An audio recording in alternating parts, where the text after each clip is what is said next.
That's greatwallrestaurant.us. Portions of the following program may be pre-recorded.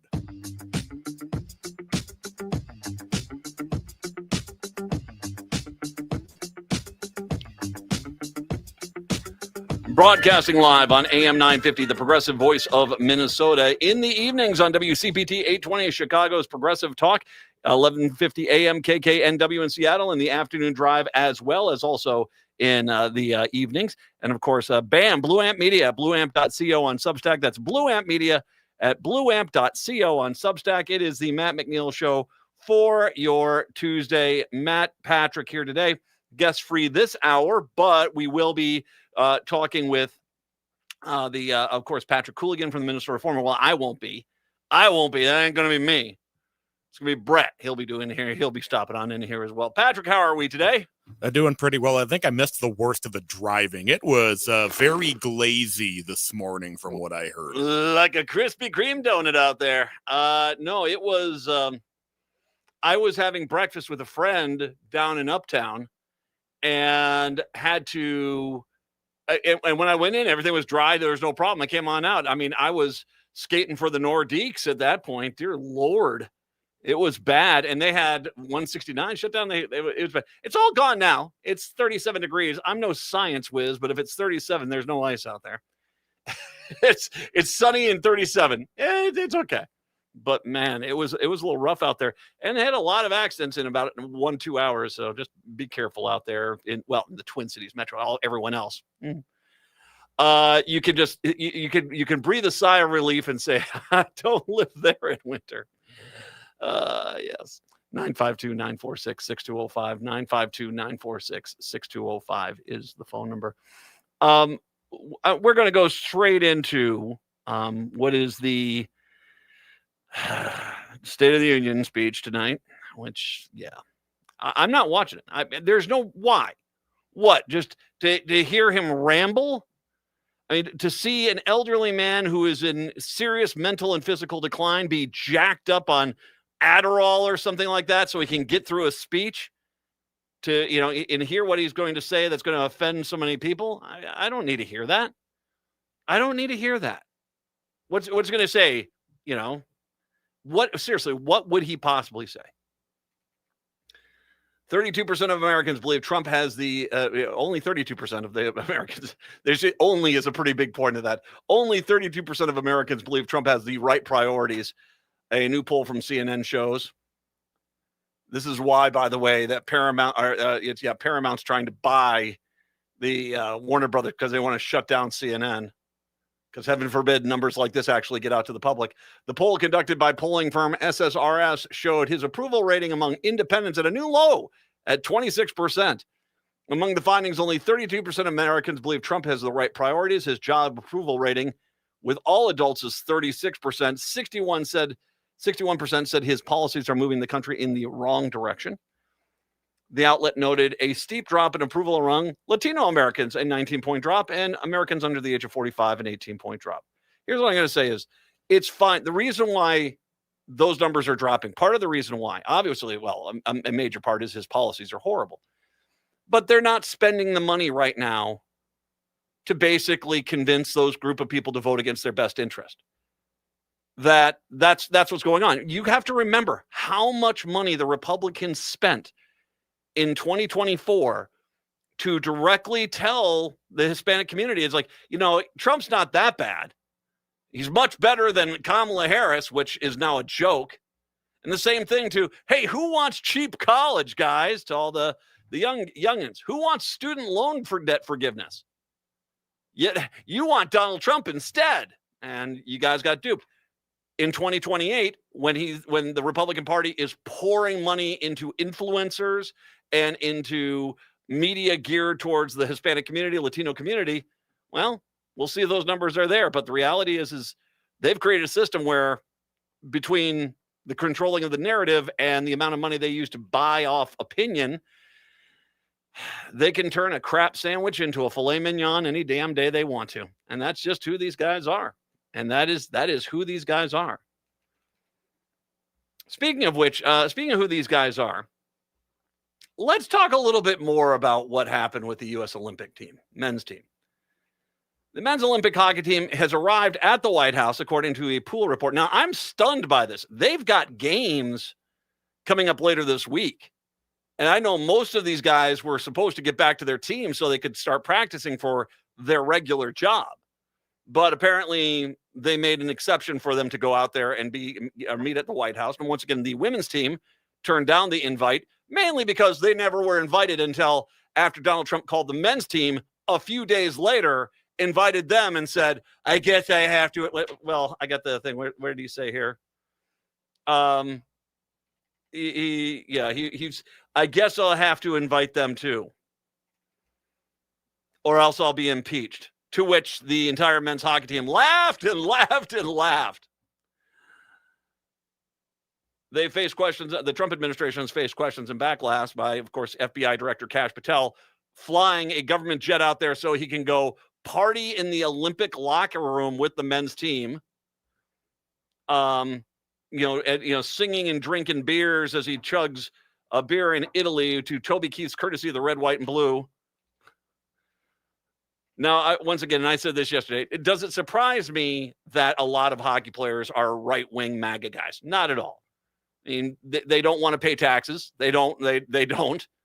And many of them come up because hockey is such an expensive sport. They come up through the system with, and generally in wealthier white suburbs. That's where most of the hockey kids come from nowadays.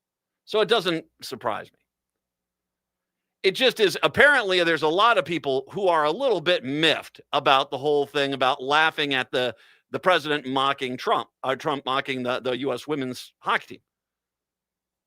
And there is an exceptional one I posted this morning, and I got to tell you, was it Sarah Wiles was the individual that I posted? She is a wife of a former Florida Panthers player. She's a mother of a kid that's on a travel hockey team. She basically absolutely eviscerated them for this. Yeah, this is Sarah Wiles is the individual. And she basically called them out saying, this is, the women's team are a better team than you. Yeah, they have the equal amount of gold medals, and the women did it in 1/4 of the time. And I would make the argument that that's absolutely 100% true. And so for the president to, first of all, once again, he didn't call the women's Olympic hockey team for 2 days or 3 days? 3 days after they won the gold medal. 2 days after they won the gold medal. 2 days, didn't even call them to congratulate them. Only called them and invited them to the White House after he invited the men's team. After he had mocked them and the men's hockey team laughed about it. Olympian Jack Hughes and his mom recently responded to the fallout of the U.S. men's hockey team. During the locker room call with the team, Trump invited the players to the State of the Union address. He briefly mentioned the U.S. women's hockey team, who also won gold, saying that he had to invite them or he'd be impeached. The entire men's team laughed and laughed and laughed. This is Jack Hughes. People are so negative out there, and they're just trying to find a reason to put people down and make something out of nothing. So basically, Jack Hughes, hey, chickie poos, why are you so uptight? Why don't you learn how to smile a little bit? I'm paraphrasing, but not by much. People are so negative about things. I think everyone in that locker room knows how much we support them, how proud we are of them, and how we know the same we feel about them and they feel about us. Well, yeah, but in a very public moment, you decided to mock them. It's the friend you have who stands with the person who is bullied at school, and then all of a sudden you're on the school playground and the bully confronts you and you say, who? I'm not friends with that person. Well, that's kind of what happened. During the appearance on the Today Show, they dragged their mom out to defend them. Ellen Hughes, Jack's mom, also addressed the backlash. Ellen Hughes, also the mother of Team USA's Quinn Hughes, and a consultant for the U.S. women's hockey team, who is just mocked by Trump. These players, both the men and women, can bring so much unity to a group into this country. People that cheered on that don't watch hockey. Don't cheer it on, I guess, the separation. So you say, basically, if you don't like Donald Trump, you can't possibly like hockey. That's the way I'm taking that statement. Which is just stupid. My guess is it's going to be a case where the U.S. women's team is like, hey, thanks again for all the help, and we don't need you again. That would be my guess. Because it doesn't sound like the women's hockey team is too forgiving or too appreciative of being laughed at by the men's team when Trump mocked them. Which brings up the double standard. Okay? Because what's the standard right now? All you people are so upset about nothing. You're the real bad people for not wanting Donald Trump to mock the women's team. You're the real bad people for being upset that the men's team is going to the White House. It's all you. Now, mind you, well, let me give you an example of this. The double standard. This is the Star Tribune in Minneapolis, St. Paul today. They had one headline: is politics ruining sports? Partisanship simmers after Olympic gold for men's hockey. Okay. They also had the same headline: Quinn Hughes says we're excited to go to the State of the Union after the gold medal win. Now, if this was a Democratic president, the story would be, why is anybody taking this gold medal win and trying to turn it political by going to that Democratic president's State of the Union address? That would be the story. As well as also it'd be, certain player criticized for being excited to go to the State of the Union address. Keep your politics private. It's the double standard. That's the problem. You guys, when Republicans are in there, everyone else is overreacting and everything. But when a Democrat's in there, it's how dare they go to this? And people are mainly just responding to the fact that Trump mocked the U.S. women's team, and you guys all laughed. And the downside of this actually showed up when the U.S. men's team came back. Basically, they came back to an empty airport. And as one person pointed, as they saw the footage of this, how do you fumble generational aura in less than 24 hours? Asked the U.S. men's team. You want to go support a political party, that's fine. But if I can remind you, you are part of an industry that is dependent on taxpayer dollars, including Democrats' taxpayer dollars, to build your stadiums and your cathedrals to your sport. And you guys always say, this is a good investment, and it's not a good investment. But you need taxpayer dollars. And I'm sorry, if you want to play, you have a right as an American citizen to be, support whoever you want to politically. But if you're in a sport or an industry which is dependent on taxpayer dollars, I don't really want to hear about it then. Because the next time anyone comes to me with wanting NHL money for a stadium, I'm going to say, Cash Patel, call Cash Patel. He'll give you the money. Call Trump. He'll give you the money for your stadium. Don't ask for that money from me. If you want taxpayer dollars, well, frankly, keep your mouth shut. It's the Matt McNeil Show. Hey, Chanhassen in Eden Prairie. It's Alex with Buzz Cut Mowing. Why wake up early? Can handle it for you. I provide fast, reliable snow removal so your driveway and sidewalk stay clear, safe, and stress-free all winter long. Relax, enjoy your morning coffee, and let me do the heavy lifting. Visit buzzcutmowingmn.com today and make this winter easier, warmer, and worry-free with Buzz Cut Mowing, because nobody likes shoveling snow. Hi, I'm Mary T. Caring for others runs deep in my family. My grandmother, Rosa, was a nurse who cared for people in their homes more than a century ago. Inspired by her compassion, my mother, Margaret, and I founded the Mary T. family of companies nearly 50 years ago. Today, we continue that legacy across Minnesota, Wisconsin, Maryland, and Arizona, providing senior living, assisted living with memory care, home health, hospice care, rental housing, and support for people with disabilities. Each service is personal, creative, and focuses on the unique needs of those we serve. We also believe in joy and community, which is why we opened Crooner Supper Club in Fridley, a place to celebrate life with music, laughter, and connection. At Mary T., we're proud to be a Minnesota family company rooted in compassion, inclusion, and respect, and proud supporters of AM 950 and the values that this station represents. Visit MaryTinc.com to learn more. Congratulations to Mary T., named one of the most admired CEOs of 2026 by the Minneapolis-St. Paul Business Journal. Lewis Black, live. When I was in elementary school, then I was like 9, and the teacher said, in case of a nuclear attack, get under your desk. And I said, why would I do that? And she said, because you'll burn faster. Don't miss this chance to see the legendary Lewis Black. It's like spotting a unicorn. Live in the Mystic Showroom Friday, May 1st. Get tickets now at the Mystic box office or online at mysticlake.com. The NLS Braille and Audio Reading Download Service gives patrons with visual impairments or physical limitations the freedom to read their way. Barge is this beautiful web-based program for searching for books and for the ability to download them. It's a great way to have a book with you without carrying a book. For information about the National Library Service for the Blind and Physically Handicapped Library of Congress, visit loc.gov/thatallmayread.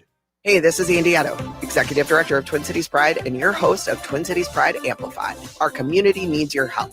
Twin Cities Pride is collecting donations to help our local community in need. We're collecting everything from shelf-stable food to household cleaning supplies, infant care items, and personal care products at our Pride Cultural Arts Center. If you're looking to help, reach out to us at info@tcpride.org or just stop by 1201 Harmon Place in Minneapolis. It's our time to take care of our community and take care of each other all year long.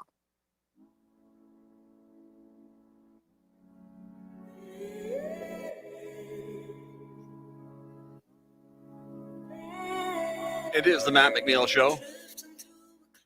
Nice to have you with us today. 952-946-6205. So, by the way, this hour, I've got a doozy of a story. Remember how I talk about there's just so much stuff coming on with this administration. You don't know some of the stuff that's going on.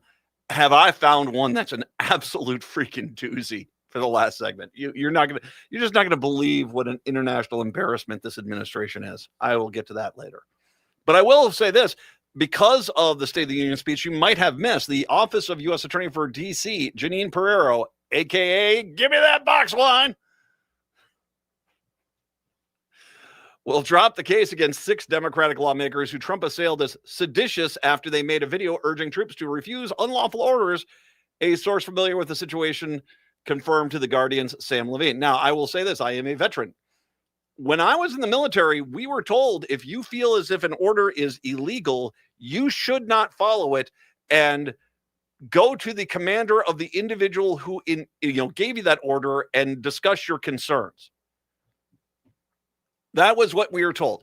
That what these Democratic lawmakers did was only something that used to be in the military manual for soldiers. This is how you do things. But once again, I have talked about the fact that when you look at the disturbing level of behavior from ICE agents, if ICE agents were held to the same standard as the military when I was in the military, they would all be up on war crimes. They would be up on war crimes for some of the things that they did because the military wouldn't tolerate you doing some of those things. By the way, I want to give a big shout out to the Dropkick Murphys who are coming into town. They're coming to do a show here in the Twin Cities, and they're actually going to go on out to the Alex Preddy Memorial and actually play it sounds like an acoustic set for free for the crowd that shows up there. It's these musicians that are stepping up, and I mean, music helps heal. That's for sure. And so I want a big salute to the Dropkick Murphys for thinking about Minneapolis and coming out, and very much appreciated. Very much appreciated. Back to the other story. The move comes after a grand jury in D.C. earlier this month declined to charge the lawmakers Slotkin, Kelly, Crow, Deluzio, Goodlander, and Houlihan. They all have military or intelligence backgrounds. It was not yet clear whether the Justice Department would still explore pursuing other venues for the case, though it appeared unlikely according to several media reports. The decision was first reported by NBC News. Once again, I want to remind people, grand juries are supposed to be easy layups of an application of charges. And they cannot get a grand jury to go along with them. And the one times they have, it's almost immediately blown up in their face because it's been discovered they lied and presented untruths to the grand jury to get the indictment.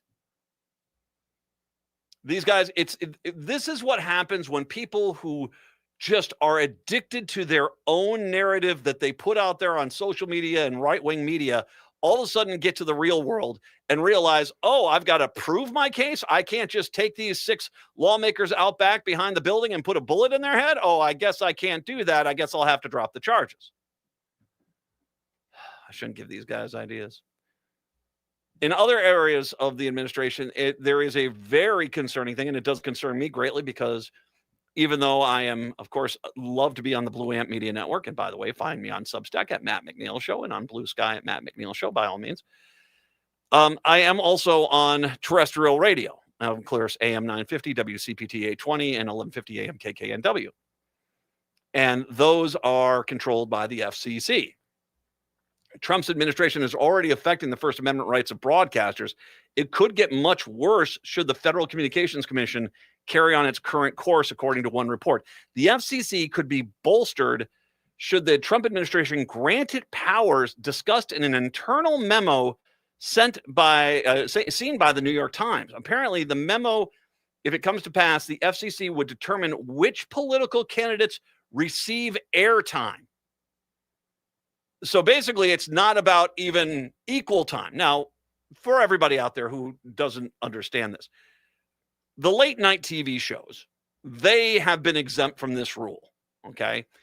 Terrestrial radio is not supposed to be, although Republicans and the FCC have allowed in rural communities where these are beat red, unapologetically far-right radio stations to only interview Republican candidates under the guise of community, discretion. And I know people, I know radio stations who in rural parts of Minnesota and upper Midwest who have denied Democrats access to talk to the same crowd under the same rules because they say, we just, no one here cares. We're not going to put you on the air. Now, I can't do that here in the Twin Cities. I cannot.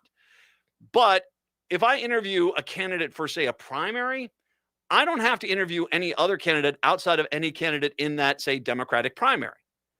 When I get to the general election, I can interview the Republican and the Democrat. If a Republican's dumb enough to come on this show, because I'm coming out throwing haymakers.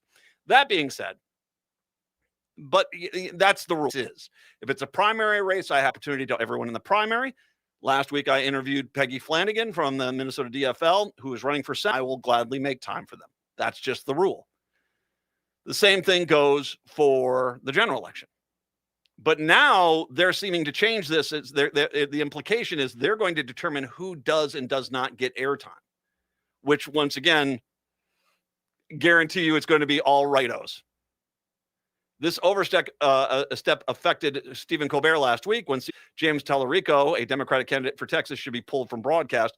The interview was instead uploaded to YouTube. States the traditional line between consumer fraud and protected speech. Historically, the First Amendment has limited the reach of consumer law to commercial speech or clear-cut fraud. But by treating political bias as a defect in the commercial product, the FCC is claiming the authority to police journalism itself.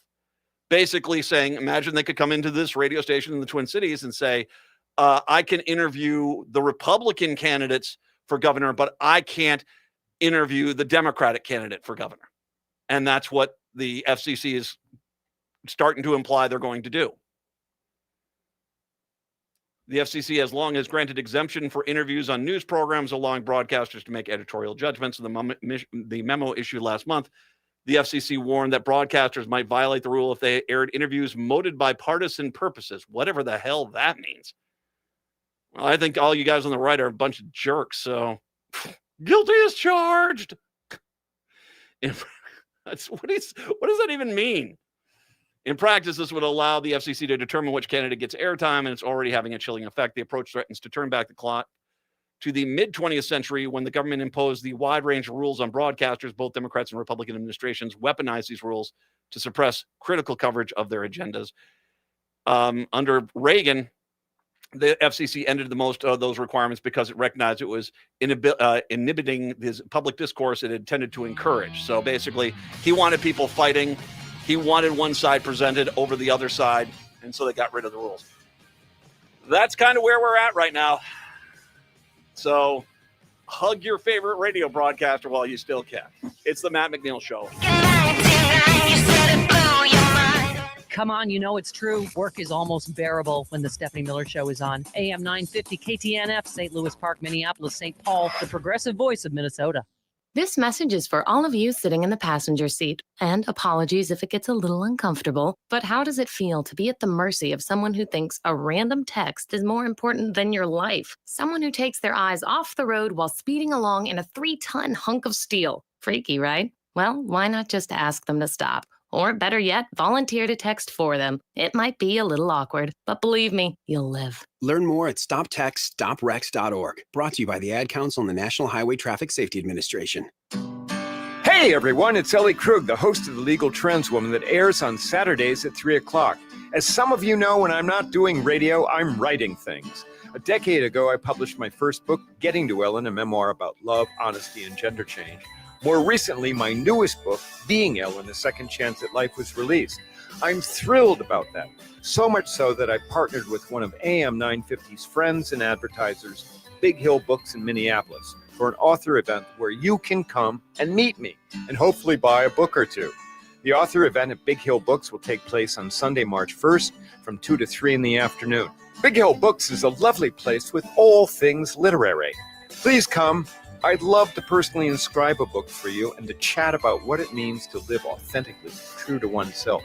Again, please join me on Sunday, March 1st at Big Hill Books, which is located at 405 Penn Avenue South. To seeing you. This is Chad, owner of AM 950. I've been telling you about my friends at Snap Construction, who are our construction company in the Metro.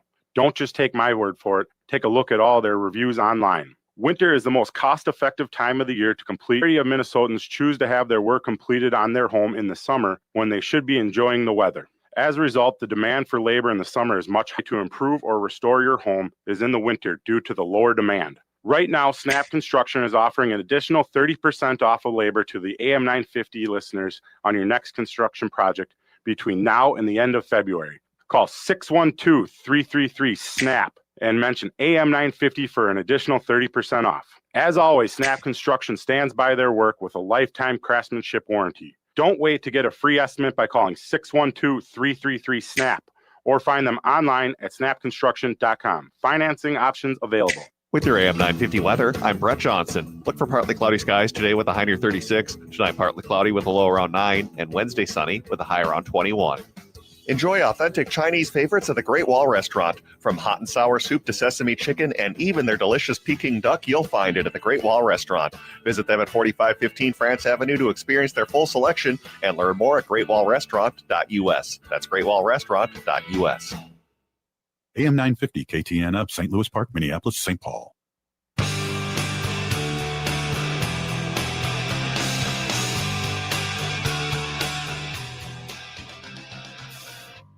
Broadcasting in the evenings on WCPT 820 Chicago's Progressive Talk. In the afternoon drive in the nighttime hours in Seattle, 1150 AM KKNW. And, of course, on the Blue Amp Media Network at blueamp.co on Substack. That's blueamp.co on Substack. And, of course, in Minneapolis, St. Paul on AM 950, the Progressive Voice of Minnesota. It is the Matt McNeil Show for your Tuesday. 952-946-6205. So I do want to remind people of you remember earlier I was talking about those hockey players and how they're talking about it is so great to go meet Trump. It's so great. It's so great. I love him. I love him. You know, that's fine. You want to be there for your big orange tub of goo. Ugh. You want to party with Kash Patel. You losers. So sorry. Okay, wait a minute. Let me get this right. You guys win Olympic gold. You could go anywhere at that point. You go to the Eiffel Tower. You could go, hang out in Vegas. You could go out in Monaco and party. And your idea of excitement is Kash Patel and Trump. Wow. Okay. Anyway. But that's fine. You, like I said, I mean, even though you're involved in a sport that requires us to give you taxpayer dollars when you need a new stadium, sure, tell us basically that, this is going to help the Republicans. I'm going to go out there and champion the Republicans. So, if you give me taxpayer dollars, this is going to go to help the Republicans. And then we'll make our decisions on if we want to actually give you taxpayer dollars. Huh? See how that works? Yeah, I know. That all being said, I wonder how those hockey players are going to be, I don't know, 2-3 months when it becomes undeniably clear, even to the most MAGA of MAGA heads, that they support a child rapist. Because and we talked about this, at least the allegation of this, about a week and a half ago, back when those Democrats started going into the to look at the documents and see what was redacted in the secure thing, and all of a sudden they realized things were not being presented. And of course, once again, Todd Blanche, Trump's personal lawyer, who's now at DOJ, and Pam Bondi, the worst attorney general in the history of this country, who's also just betrothed to Trump. The Dow! Yeah. They basically clearly have been part of a massive cover-up to try to prevent Trump from ever being held accountable for raping children and trafficking, young girls over at Mar-a-Lago, which it's becoming more and more clear that this is the case. And I want to just, before anybody says, if you had 1/10 of the information about Trump for any other person right now, not only would they be guilty as hell in a court of law, there's no way in the world they would not find them guilty. They probably would have pled out fairly quickly because they knew that they couldn't defend it. But yet, what you have here is one of the biggest scandals in the history of this country. The Department of Justice knows that Donald Trump is guilty. They know that there is incriminating evidence against him. And they clearly are using the Department of Justice not for justice, but injustice. They're the Legion of Doom, all right? They're out in the swamp with the Scarecrow and Lex Luthor at this point. Because, well, wait a second. If I can say, the Legion of Doom wouldn't want them because they'd get to the door and Solomon Grundy is like, wait a second here. These guys basically have been raping kids. They're not part of our group, are they? And they would boot you out because raping kids, okay? That's how bad this is. And it's clear through the redactions and the fact that the Department of Justice has desperately tried to dox the victims as much as possible, releasing all their personal information. But the people who raped them or allegedly raped them, well, their records need to stay clean. It's a disgrace. It's an absolute disgrace. So people about a week and a half ago, 2 weeks ago, basically started saying, wait a second, there doesn't seem to be, we know there are some pieces of evidence which we know of through history that this evidence should be here and it was never released. And then the question then becomes, did the DOJ intentionally hold back incriminating evidence against the U.S. men's hockey team's favorite president and alleged child rapist, Donald Trump? Hey, you guys, you want it? You can't have it both ways. You want to snuggle up to the great orange heathen? Fine. Then own it, dude. That's your buddy, the alleged child rapist. After reviewing unredacted files on Jeffrey Epstein at the Justice Department headquarters, Representative Robert Garcia accused the Trump administration on Tuesday of appearing to have illegally withheld FBI interviews with a person who accused Trump of heinous crimes. And we're talking heinous crimes. For the last few weeks, oversight Democrats have been investigating the FBI's handling of allegations from a 2019 of sexual assault on a minor made against Trump by a survivor. Garcia said in a statement released by the Oversight Committee Democrats on Tuesday, yesterday I reviewed unredacted evidence logs at the DOJ. Oversight Democrats can confirm the DOJ appears to have illegally withheld FBI interviews with the survivor who accused Trump of heinous crimes. Oversight Democrats will open a parallel investigation into this. The DOJ has been under fire for weeks for scrubbing the files from its public database of files on Epstein, actions that critics have alleged to be blatantly unlawful. Specifically, the DOJ has scrubbed a significant number of files that include allegations against Trump himself. There is zero doubt in my mind that that is indeed what has happened, that at the DOJ or the FBI, there are boxes and boxes of direct Trump raped me, Trump assaulted me, Trump beat me, Trump auctioned me off that the DOJ is frantically trying to hide. Boxes.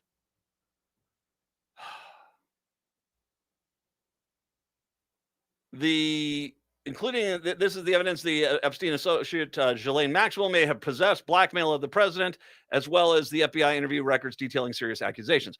Under the Oversight Committee subpoena and the Epstein Files Transparency Act, these records must immediately be shared with Congress and the American public, Garcia continued. Covering up direct evidence of a potential assault by the president of the United States is the most serious possible crime this White House could cover up. Using a Tuesday morning report from NPR that Department of Justice appears to have disappeared documents from the Jeffrey Epstein files, MS Now's Lisa Rubin zeroed in on one of the more alarming revelations. According to Rubin, 3 missing interviews could add a lot more fuel to the fire surrounding Trump, making it appear he was far from a passive friend of the convicted sex trafficker. NPR reported files scrubbed from public view pertain to a separate woman who was a key witness for the prosecution in a criminal trial of Epstein's co-conspirator Ghislaine Maxwell, who is currently serving 20-year prison sentence for trafficking children. She basically is also seeking clemency from Trump. That led Rubin to tell host Ana Cabrera that missing interviews reportedly showed that an unnamed woman said she was sexually abused by Trump as well as being hit by him, and that the one who was released by the DOJ contained nothing that would implicate the president. So once again, we know this case file exists because it was part of the Ghislaine Maxwell case. They went to see where this information is, and the DOJ has stashed it in the basement of the DOJ underneath the stairs and hoping no one finds it. Holding up a witness list provided by the DOJ, she said, you see in the files, you see the evidence that this woman spoke to the FBI 4 times between July and I believe October or November of 2019. 4 separate interviews, and they abruptly stopped. And we don't know why, because the latter 3 interviews were all missing. And yet we have this internal FBI correspondence produced by the Department of Justice where they say that a single accuser against Trump refused to continue cooperating with the FBI. Is that, in fact, this woman? We can't say for sure. But that was one of the possible conclusions that you could draw off, that they did not deem her to be not credible, that it's at some point she stopped cooperating and wanted to be a witness in this proceeding. Legal analyst Catherine Christian noted the accusation came in 2019, and who's more high profile than the president of the United States if this is when she was interviewed? So once again, there's an allegation. I'm not saying the crime happened in 2019, but the interviews were happening in 2019 while Trump was in his first term, his 3rd year of his first term. And even if they're not high profile, as you said, sexual assault victims, they are fearful of coming forward. They don't want to be judged. They frequently are judged even more by friends, as we talked about with the DOJ. They released all their information and doxed them. So you can just imagine the heightened fear if the person you're accusing of doing this is someone who's very high profile.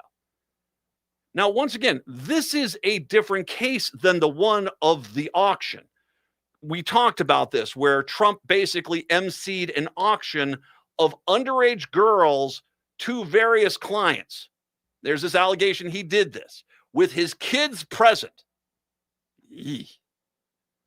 And that at some point, he actually violated the girls on stage to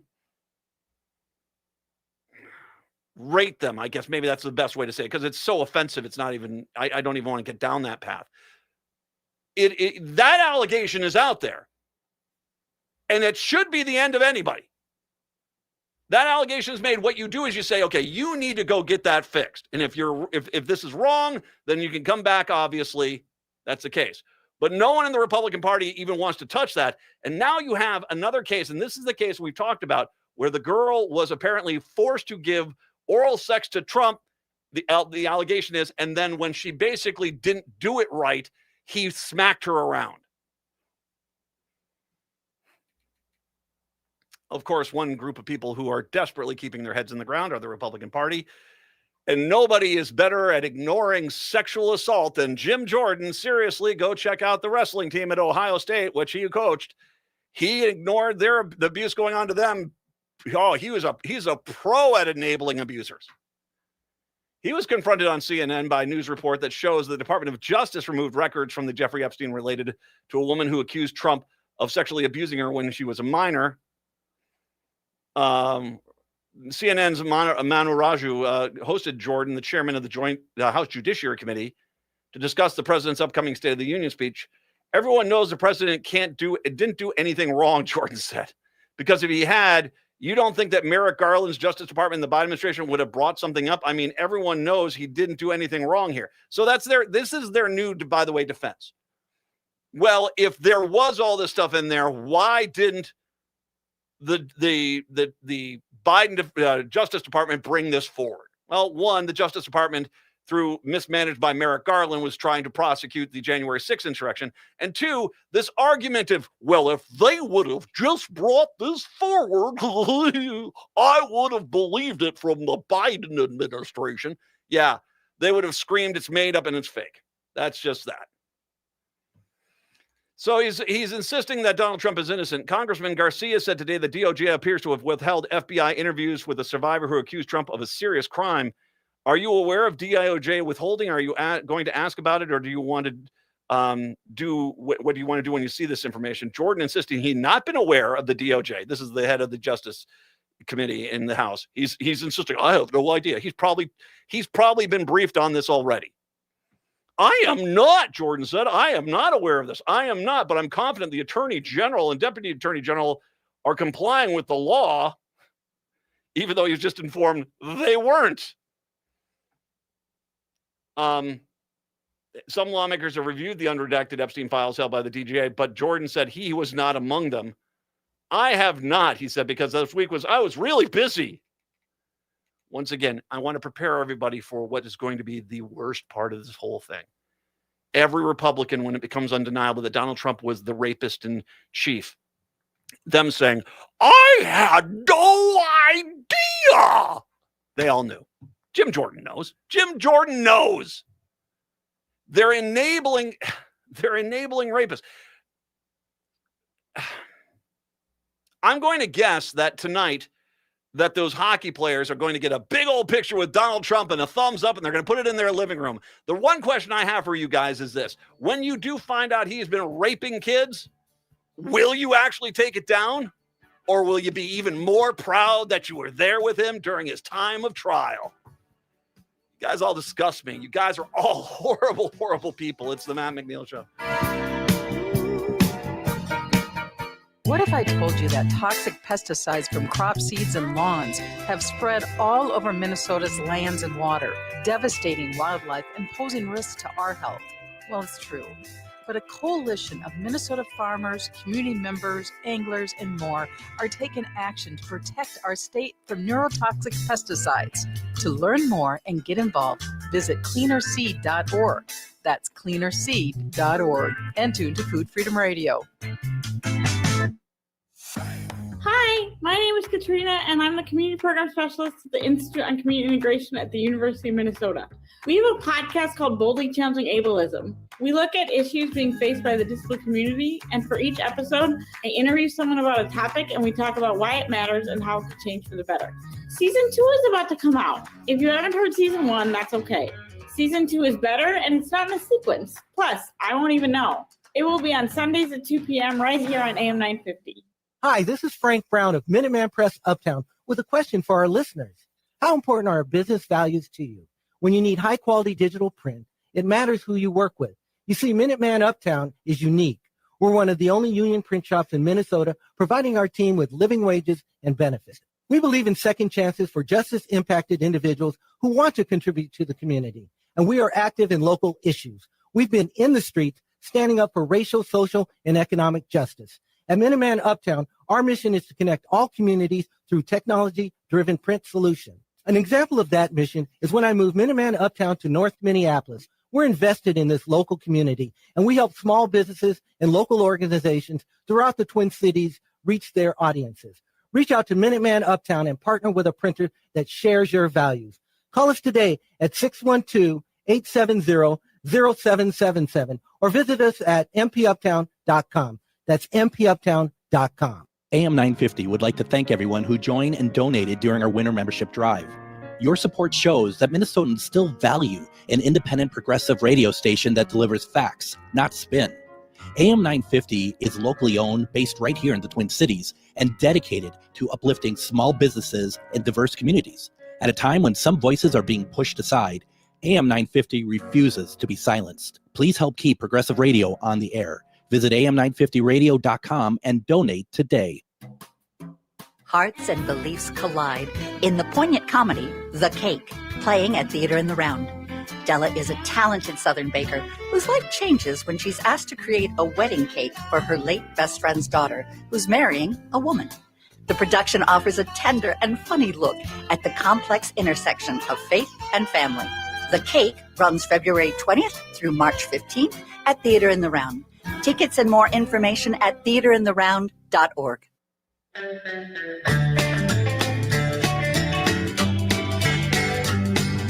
They're gonna put me in the movies. It is the Matt McNeil Show. 952-946-6205, 952-946-6205. So I mentioned earlier that there is usually so many things going on that you sometimes don't realize what up until the Trump presidencies would have been administration crumbling scandals that are going on completely behind the scenes. You remember the other day I was talking about the labor secretary. Her husband's been banned from the labor department building because there are allegations he sexually assaulted two of the staff members, and she's being accused of having an affair. Oh, by the way, she's the designated survivor tonight. So, you know, she might be off in some grotto enjoying herself. So, so she's safe someplace, I guess. I don't know. Allegedly. Dear Lord. But there are so many embarrassments. I saw this and this came across and I'm like, what? I did not know any of this. And this is, France. That's France. Big country over across the ocean there. It's moved to cut off Charles Kushner. That's right, Kushner, Jared's dad, who is the U.S. ambassador to France and the father of son-in-law, former meeting the Trump son-in-law, meeting government officials after he failed to appear when summoned. Okay, he was summoned by the French government. He did not appear. America's diplomatic corps is supposedly manage its relationships abroad, but the Trump administration's ambassadors have repeatedly butted heads with foreign leaders, threatening to strain relations with allies. Kushner was summoned after the State Department attributed the beating death of a far-right activist to a violent radical leftist. Commentary the French government has perceived as interference. A French official confirmed that Kushner, the ambassador, did not appear. France's foreign minister requested Kushner's access to members of its government be blocked, with the official citing apparent misunderstanding of the most basic expectations of ambassadorship. The foreign minister told France Info, this will naturally affect his ability to carry out his mission in our country. Kushner said he did not wish to interfere in French public debate on Tuesday in a call with the foreign minister. It's not the first time Kushner was summoned. The host previously rebuked his allegation that he has not taken sufficient action to combat anti-Semitism. The White House and the State Department did not immediately respond to this report. Now, so France, you got Kushner's dad there. He's an embarrassment. And what he's doing is he's feeding Fox News talking points on French, situations, and they're not true. And so they're basically accusing him of trying to rile up the community. And now all of a sudden he doesn't realize, oh yeah, that's not what ambassadors do. And there's a decent chance he could get thrown out of France.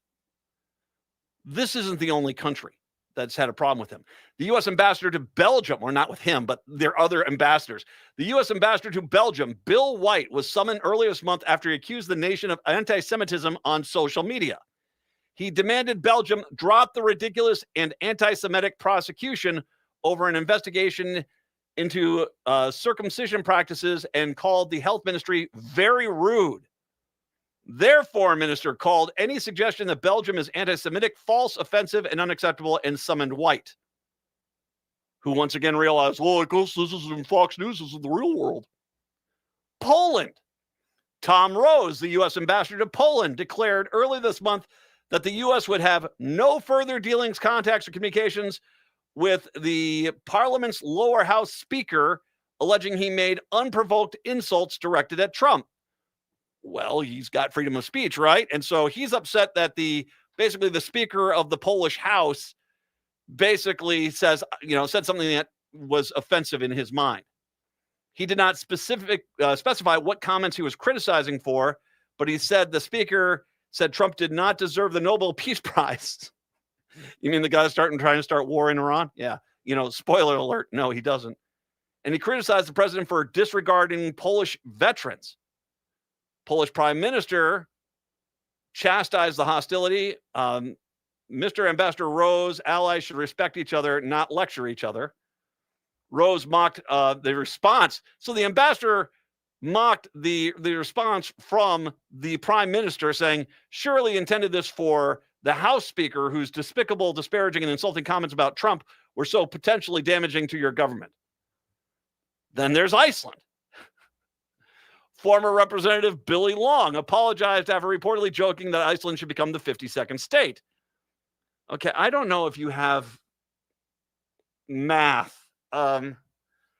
Patrick, did I really miss a headline here? How many states are in the Union? It's 50, although I'll probably think he's like, oh, well, maybe Greenland or Canada would be 51, and then Iceland is 52. But I think he left that out, which makes it seem like he doesn't know how many states there are in the Union. I'll go with that because that's on brand. The comment reported by Politico sparked outrage within Iceland. Understandably, Long told Arctic Today, toughest jumble you'll find, that there is nothing serious about what he said, but Icelanders petitioned their foreign minister to reject his ambassadorship. Why not Chile? That's right. The U.S. Ambassador Brandon Judd to Chile has openly clashed with outgoing Chilean President Gabriel Boric for his criticism of Trump. In November, Judd held a press conference to challenge the outgoing prime minister in Chile.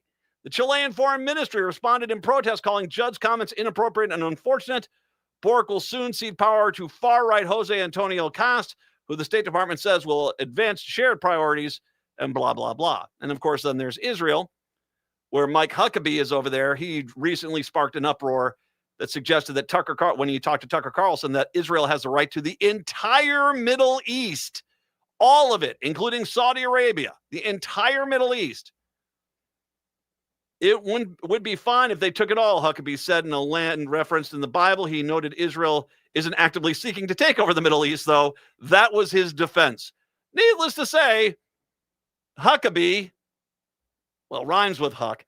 That Huck, he didn't seem to understand that wasn't going to go over too well with the rest of the Middle East. But every ambassador is a freaking embarrassment. And I want to remind people, if this was at any other time in this country's history, this would be shattering an administration.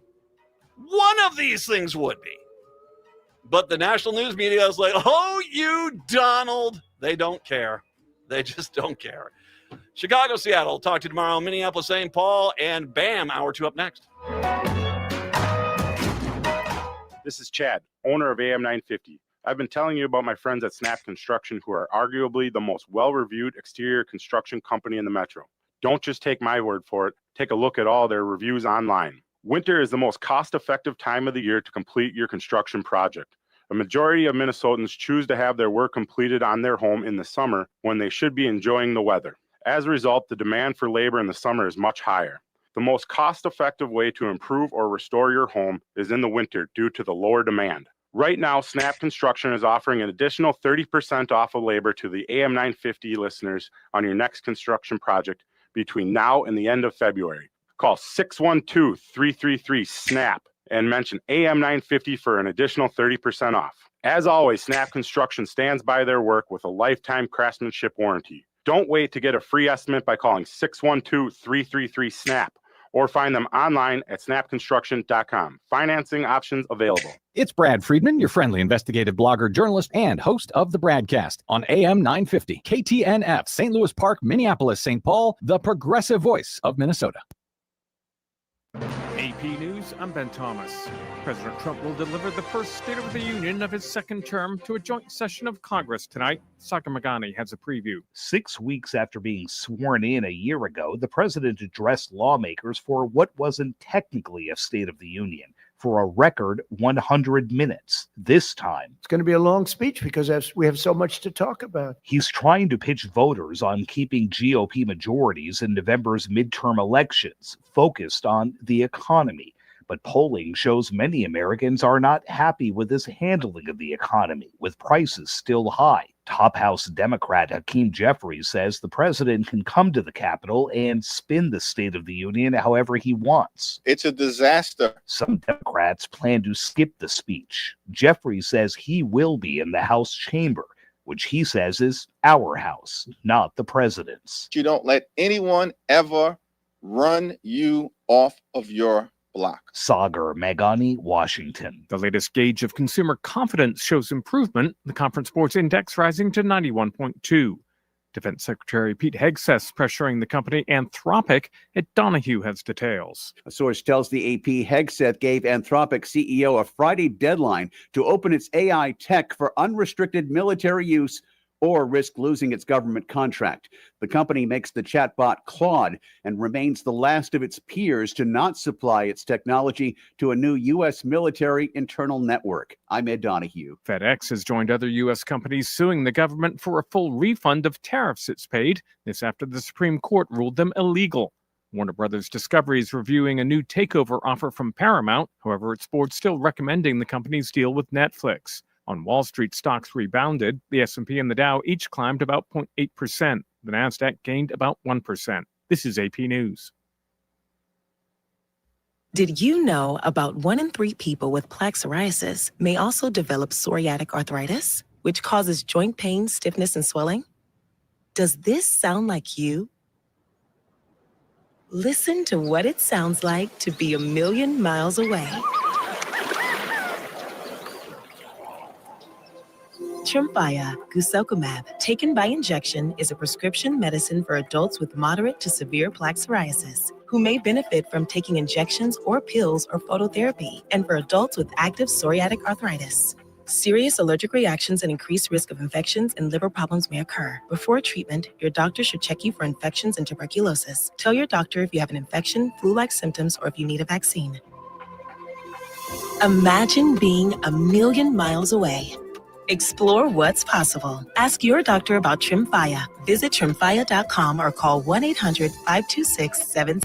Hey, it's Patrick for Zero Res. February is the month for love, so when was the last time you gave your carpet the love and attention it deserves? Maybe you've been procrastinating on the holiday post-mortem cleanup at your house. Are you worried if you got down on your hands and knees what you might see or smell? Not only is your carpet one of the biggest investments in your home, but it's also the largest air filter in your home. And what's worse, you're going to be stuck inside breathing this nasty stuff for months. Lucky for you, Zero Res is going to spread the love to you and your home. This month, get 3 rooms of carpet clean starting at just $119 and take $75 off your air duct cleaning. Call my friends at Zero Res right now, 952-ZERO-RES, or go online to ZeroResMinnesota.com and say you want the AM 950 special. A 4.9 rating on Google reviews and over 21,000 satisfied customers can't be wrong.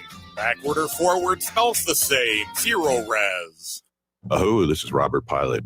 For Native relatives, healing is more than just sobriety. It's reclaiming Indigenous masculinity as a sacred, balanced force. Join Hunter Thundercloud for Native Roots Radio presents Controlled Fire. We explore how personal recovery uplifts our communities. It's time men step back into roles as mentors and spiritual leaders. Recovery is collective, and it starts with us. Tune in the first and third Wednesday of every month at 6 p.m. for Native Roots Radio presents Controlled Fire. Let's tend the fire together. With your AM 950 weather, I'm Brett Johnson. Look for partly cloudy skies today with a high near 36. Tonight, partly cloudy with a low around 9. And Wednesday, sunny with a high around 21.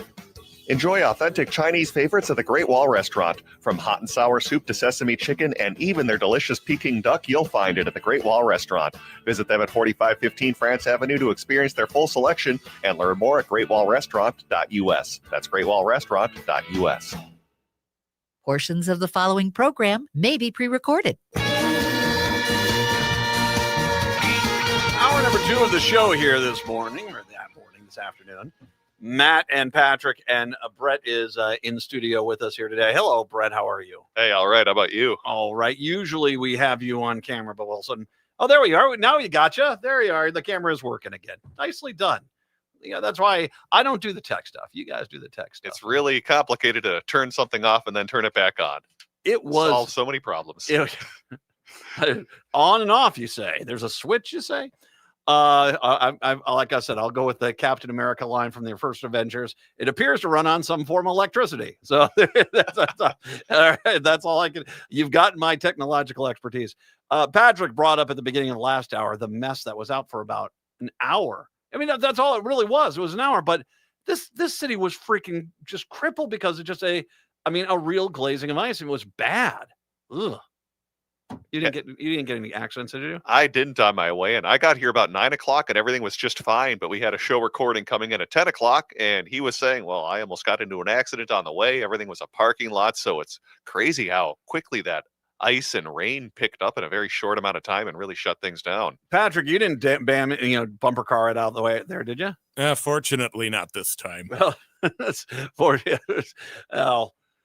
good news. Now the good here's the real good news. We could send the plows on out, and we do have now the official winners of the Name a Plow contest for Minnesota. And one little point I want to make here about how kind of the wussiness of the Minnesota DOT. Because did you see that? I'll get to this. In Chicago, they named it Ice Out. The plow for Chicago was named Ice Out, and we couldn't do it, could we? It could. I'll get to that. Oh, for Fleet's sake, Fleet's sake. Just as Minnesotans are preparing to forget about the snowplows for a few months, MnDOT crowned the winners of its annual Name a Snowplow contest. More than 19,000 Minnesotans cast a vote to determine the names for 8 snowplows, culled from the list of 30 finalists that were fully snowy puns, blah, blah, blah. Okay, this story copy is not good. Minnesota's version of the contest, now in its 6th year, accepts public suggestions, but all entries have to be non-political. So you won't find any ice-related names at all, unlike Chicago, where Abolish Ice was the top vote getter. It would have won by 1.5 miles if it was in Minnesota. The winners are a mix of wintry puns and pop culture references. Here are the winners. Oh, for Fleet's sake, 1. Flurious George. Okay. Sled Zeppelin. Now, I think that's the first one you and I said was probably going to make it. Because anyway, a Led Zeppelin reference is always going to be a crowd pleaser. Better than the other two. I'm not very impressed so far, Okay. just to say the least. Well, the one I knew was going to be here, K-pop Blizzard Hunter. I knew that was going to be in there, not with modern pop culture stuff. K-pop Blizzard Hunter made it. And they're putting that in the very southwestern part of the state, where that is like the reddest part of the state. So good call. Mini Snowta. Oh, God. That one. Every Day I'm Shoveling. That finally one, that's been on the list for years. Oh, Brother, Where Art That Plow? Oh, Brother, Where Art Plow? And then for the Twin Cities metro area, The Life of a Snow Girl. A little Tay-Tay reference there. So those are the winners. You and I think, we picked Life of the Snow Girl, Oh, Brother, Where Art Plow, K-pop Blizzard Hunter, and Sled Zeppelin. I think we got all 4 of those. There are 2 that I thought we were going to get in there, but didn't. 6 Sledding didn't make it in, which I thought that would be a good one. That could also be a dated reference very soon. Well, it is going to be dated reference, but usually the date it will at least strike while the iron is hot, sort of thing. Walter Whiteout didn't win. That bothers me. Well, I would love to have a meth dealer television show based snowplow in the state. And apparently not. Walter Whiteout. That's a good name. MnDOT told Racket that over the 6,750 submissions this year, Name a Snowball contest, around 400 included ice-specific messages. No other thematic submission outranks those numbers, according to the agency. It stands to reason Abolish ICE topped that pile and thus the contest itself. Like in past years, however, it was eliminated from competing in the 30 named finalist stage that saw the Led Zeppelin and party rock anthem puns instead. I will agree. For 6 years, MnDOT's Name a Snowplow contest has been designed to be fun, lighthearted, and apolitical. This year is no exception. Spokesperson Devin Henry says, as always, we have rejected submissions with political messages and selected puns, memes, and Taylor Swift jokes. Most of year's submissions were funny celebrations of Minnesota's snowplowing prowess, and that's why we prioritized when choosing finalists. Okay, I get it to a point. At what point does 95% of the state disagreeing with you kind of kick in? I mean, that's kind of when I believe most people want abolish ICE out. I mean, I know the Republicans will tell you, everybody here, as a matter of fact, if I can, apparently Tom Emmer, according to our friends over at Heartland Signal and Aaron Rupar, Tom Emmer has said, well, if you minus the Twin Cities metro area, Minnesota really is a red state. That's some sound logic right there. Touche, libs. There he goes. In a state whose population overall is 5.8 million, if you take out the 4 million population of Minneapolis, St. Paul, that somehow the Republicans would still win? Logic. You still can't pay your own damn bills, you moocher counties that basically need the Twin Cities tax dollars to live. I don't know if you knew this, Matt, but if you had Minnesota only comprised of the Twin Cities, it would be a 100% blue state. Can you imagine that? Oh, that would be awesome. That would be awesome. Hey, guys, could you, rest of you guys? Well, I mean, I think we should just take the eastern part of the state. That will give us Duluth and Rochester, too. Who doesn't love mayonnaise?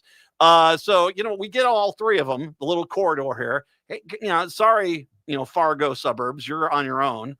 But the rest of those states, they can go join South. They wanted to join South Dakota. Let them go join South Dakota. We'll be fine. We'll be fine. All my best. Oh, God. That is just, but that's the bizarro logic you're dealing with. And you're placating when you basically sit there and say, even though this is an insanely relevant term, I drove through Minneapolis. We went out and we did some hiking this weekend. And so I came back on Minnehaha Creek Parkway, and every house, and these are all the way over to the west side in the wealthy part of Minneapolis, every house had ice out. Everybody wants them gone. Just give the Twin Cities metro area a mulligan and let us have it, for God's sakes. You could at least make the plow the Twin Cities based plow as well. Yeah. Even though it would be kind of funny if you made it like the most red area. You made it abolish ICE in like the southwestern part. Or here comes Trump sucks. Okay, maybe I get it for that, but I mean, if Chicago can do it, why are we taking a backseat to Chicago? Although Chicago is lovely, I do love Chicago, but why? If they can do it, we can do it. Let's do it. Stop being wuss balls. I don't know. Maybe the Chicago guys, it's their metro area plowing team. So they don't have Elwin out on the farm screaming, I heard you discrepancy against the Trumpster. That sort of thing. I got 94 flags in my front yard and I can't afford food. That sort of thing. Upsetting that guy so, with a snowplow name because, priorities, Why have fun with the names when you can go bland? White, beige, eggshell. No, that's going to be the names of them next year. Let's go over to Home Depot, go to the white paint area and just get all the Snow Flurry, milkshake, all of the whitest names that they have there. And there you go. There's our excitement for Minnesota. All right. Speaking of excitement, Patrick Cooligan is our good friend from the Minnesota Reformer. They are doing excellent work there, and I highly recommend to everybody, if you're not reading the Minnesota Reformer, you should be, because it is one of the few good news outlets left. You, of course, chat with him every Tuesday. What are you guys talking about today? Yeah, so today we are talking about what's happening at the legislature with gun safety bills. Governor Walz has unveiled some proposals, and they're also having a pretty big display over there right now where they're having 60 desks on display representing the number of Minnesota children who have been killed by gun violence since 2021. Just crazy to think that's 5 years only, and 60 kids have already been killed. So we're going to be talking about some gun violence bills that'll hopefully get through the legislature. Plus, we're also going to talk a little bit about their write-up they did on the history of fraud with our social service programs in Minnesota that really dates back over 50 years, according to their reporting. So, a lot to get to today. It's interesting you got that, because I know people that work for the state, and they've worked for the state for a long time, and they said, no, the fraud problem is not something that's new. This is just, there has not been the appetite for this. And they point to when the 35W bridge collapsed. When that collapsed, part of the problem was they'd been cutting back on the inspections for 20 years. And that was part of the problem, is they weren't paying attention. Unfortunately, this is like that. It's just through Republican and Democratic administrations, nobody wanted to take it seriously. And now I'm glad we are. As a matter of fact, I got another story coming up later on, which seems to back up the fact that they are taking this seriously now. We'll get to that a little bit later on. Here is Brett with Patrick Cooligan from the Minnesota Reformer right here on AM 950. AM 950, the progressive voice of Minnesota. Brett Johnson with you here on this Tuesday afternoon, as we are joined by the editor-in-chief of the Minnesota Reformer. That's Patrick Cooligan, who joins us every week to talk about some of the Minnesota news that they've been covering over at minnesotareformer.com. As today, we're mainly going to be talking about two topics. One has to do with something that's, going to be a big topic at the legislature, and that is gun safety, since Governor Walz and members of the legislature are going to begin unveiling some of their proposals to deal with gun safety here in our state in the wake of the Annunciation and other shootings at Minnesota schools. Plus, we are also going to take an historical look at fraud issues in Minnesota, because a new report was released from a Governor Walz appointee that talks about how the fraud we've seen in Minnesota has really been 50 years or even more in the making. So, got a lot to get to today. Patrick, thanks so much for coming back on the show. Always a pleasure. So, let's start talking about what's happening at the Capitol, because there are 60 empty desks at the Capitol right now. And these desks are really not any ordinary objects, as each represents a Minnesota child that was killed by gun violence. And together, they represent more than 200 Minnesota children that were killed by gun violence since 2021. But after the Annunciation and other shootings, a lot of people are asking, when will we take action to protect children? Well, that's the question lawmakers are grappling with right now at the session. So this idea that we have now 60 empty desks at the Capitol, and also some pretty powerful testimony from survivors and parents from the Annunciation shooting that we saw last year. Let's talk about this, I guess, very raw kind of personal experience that I think folks are trying to bring into the Capitol to create at least action on gun violence.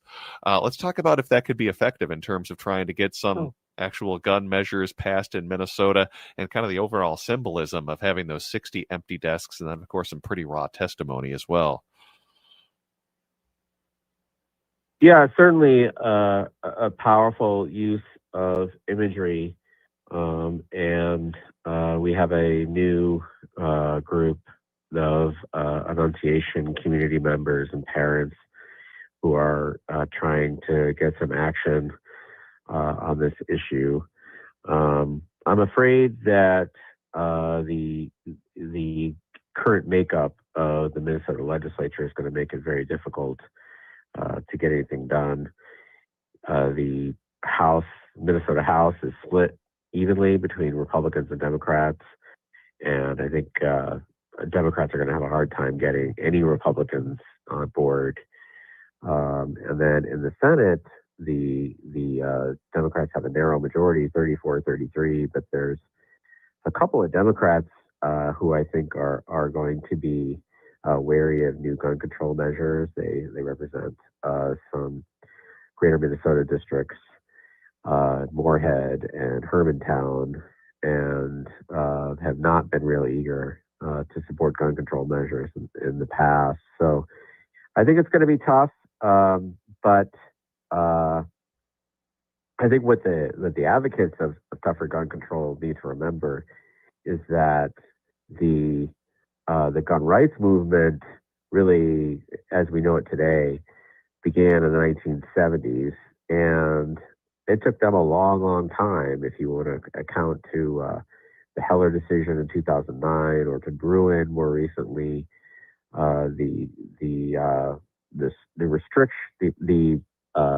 got almost unlimited gun rights as they exist now It took a long time, and they had a long strategy in place. They were playing a long game, and they were successful. And there's every reason to think that could be reversed, but only with patience and smart strategy and tactics.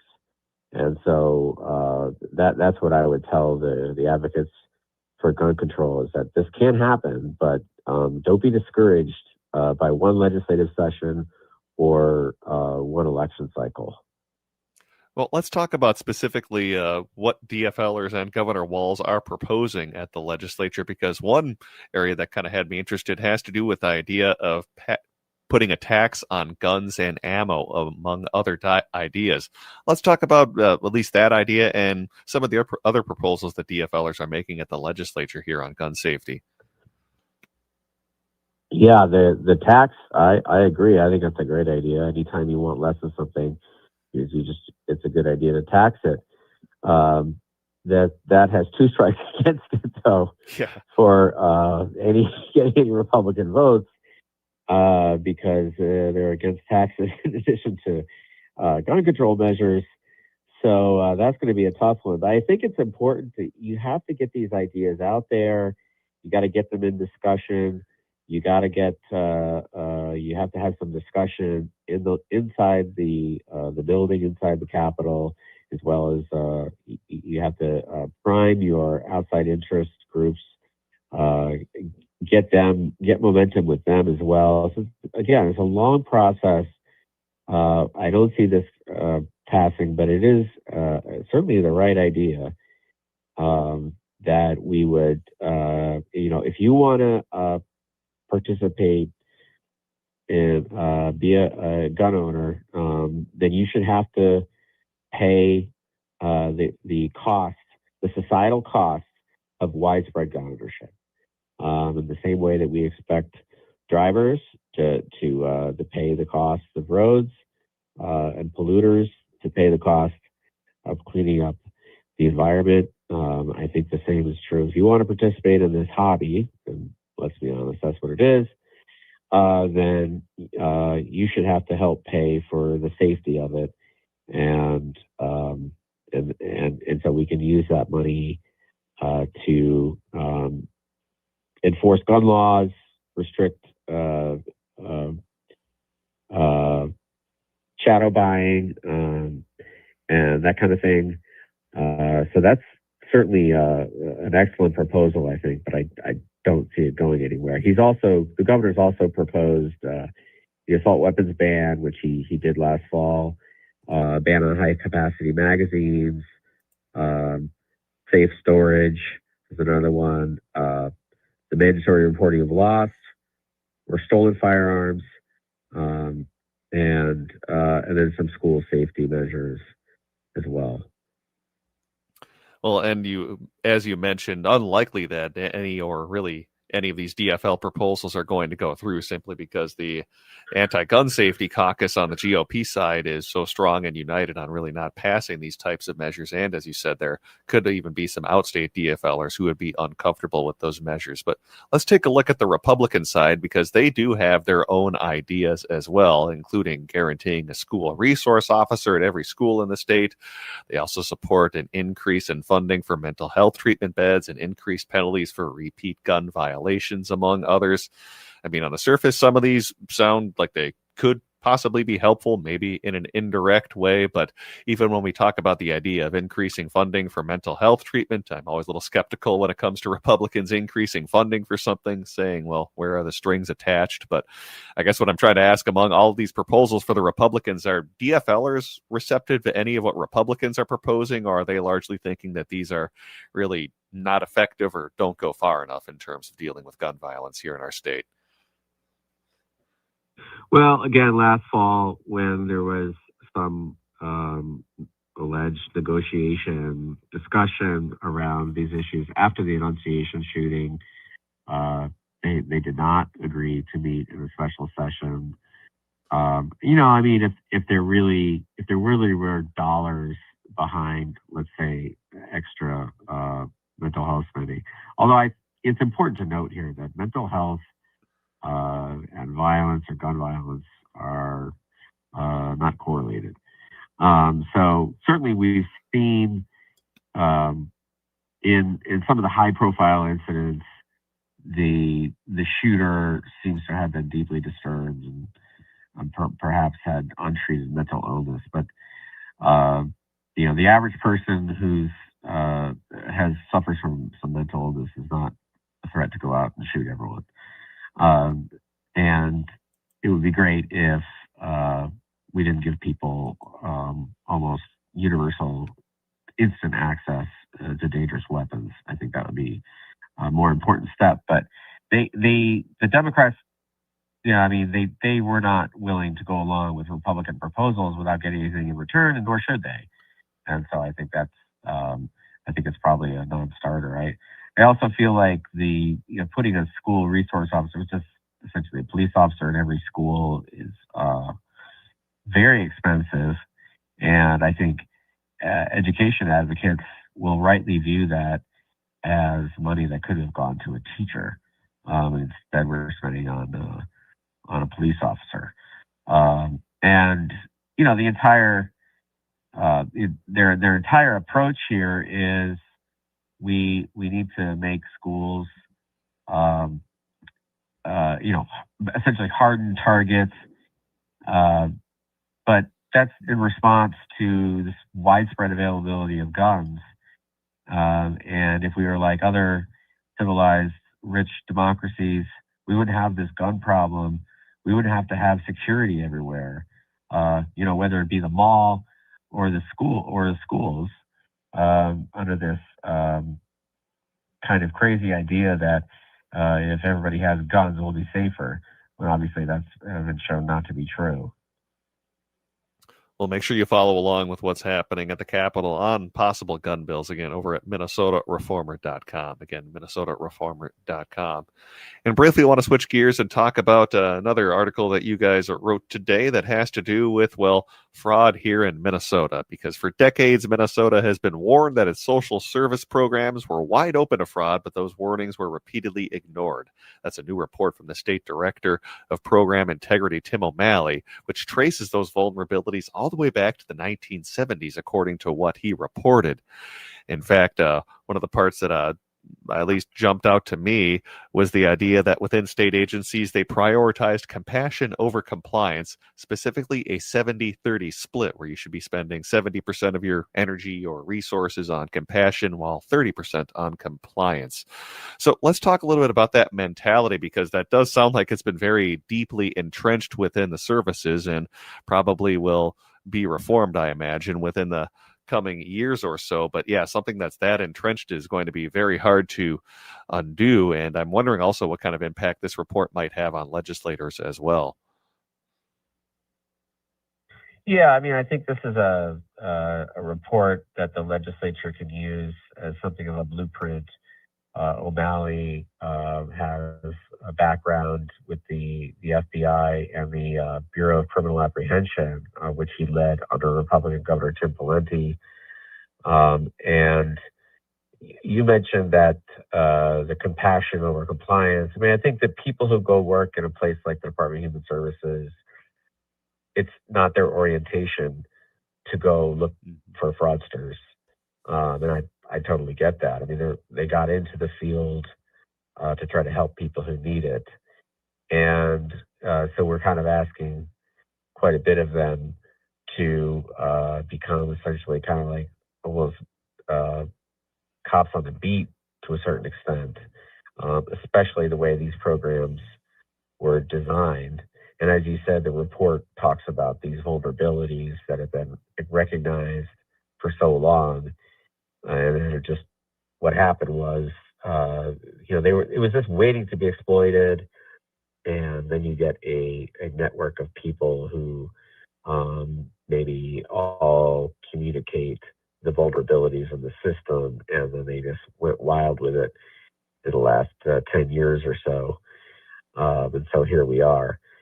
But I think, and also I think it's worth pointing out that a lot of our services were privatized, meaning that we we hire contractors, for-profit, non-for-profit, to do these tasks, to deliver services for people who are disabled or need medical care and so forth. And that exposes us to far more fraud, because if something is done in-house, it's much easier to catch. And so I hope that the legislature will take that into account as well, that with all of these, hundreds, thousands even of private providers, that is a hard thing to watch for compliance, as opposed to actual state employees who are pretty easy. If money goes missing from the Department of Human Services, that's much easier to catch than if a private provider is claiming to provide services and is not. And that's exactly what's gone on here. Is they've said they're providing these services to the disabled or and other people who need it, but they're just not providing it. And they're setting up entire companies just for this purpose. And so that's what's happened to us. And that's why our fraud is different than in many other states, where it's not uncommon for medical providers, for instance, to pad their billings, or they change the injury or illness to make it more lucrative to treat. In our case, we had people setting up companies for this the only purpose they had. They were not providing any service, or hardly any service.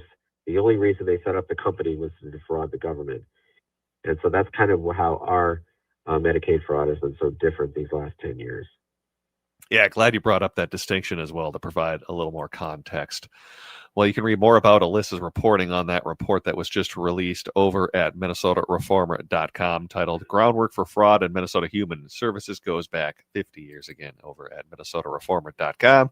We have been speaking with Patrick Kulikan, who is the editor-in-chief of the Minnesota Reformer, who joins us every Tuesday to talk through some of the stories that they've been working on. Make sure you go to MinnesotaReformer.com. Patrick, as always, thanks so much for coming on the show today. Always a pleasure. All right, let's take a break and send things back over to Matt McNeil on AM 950.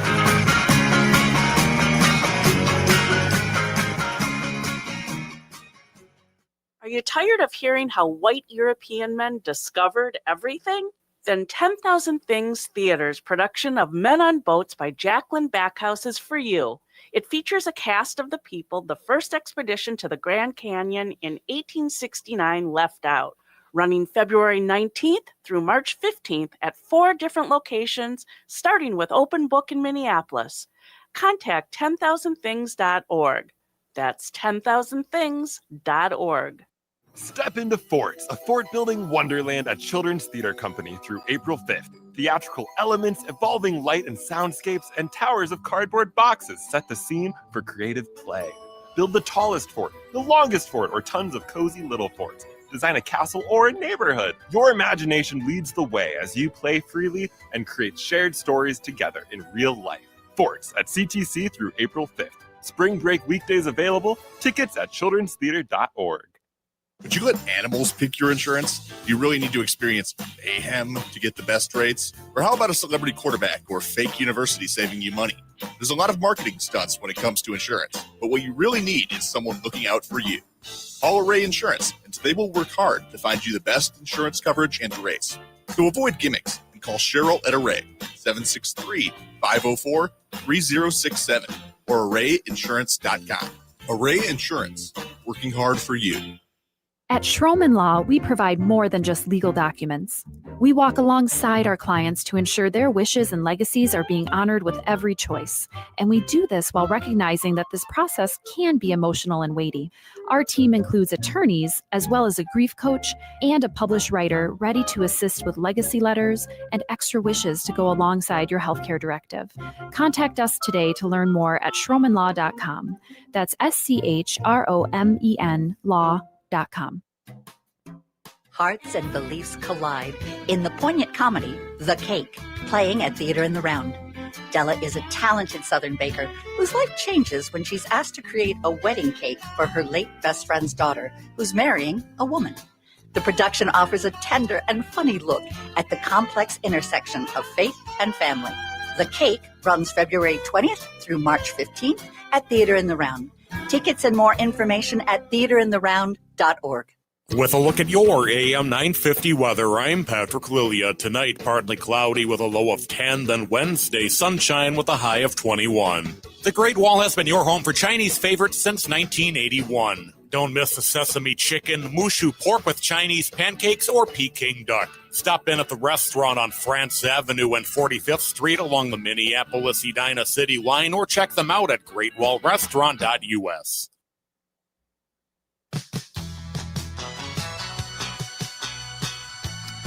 It is the Matt McNeil Show. Oh, good. We now know who invited Kash Patel into the U.S. men's team locker room, and it's a local angle. U.S. team general manager Bill Guerin, also the Minnesota Wild's GM, told The Athletic via text that he's fine with Wild players Quinn Hughes, Matt Boldy, and Brock Faber going to the State of the Union and White House if they want to. He said he's not sure what other teams will decide. The Wild resume their season Thursday night at Colorado. The NHL Deputy Commissioner Bill Daley told The Athletic that players can decide on an individual basis if they want to accept the invitation. Then it'll be up to their individual teams whether or not to grant permission. Trump said if they can work it out, it'll be honored to have you. Patel, invited into the locker room by his buddy Guerin, responded, "I got it, boss. I got it. I'm on it. I'm blanking on it." Okay. And once again, you're fine. Bill Guerin, you want to be MAGA, knock yourself out. Just FYI, child rape. Okay? Child rape.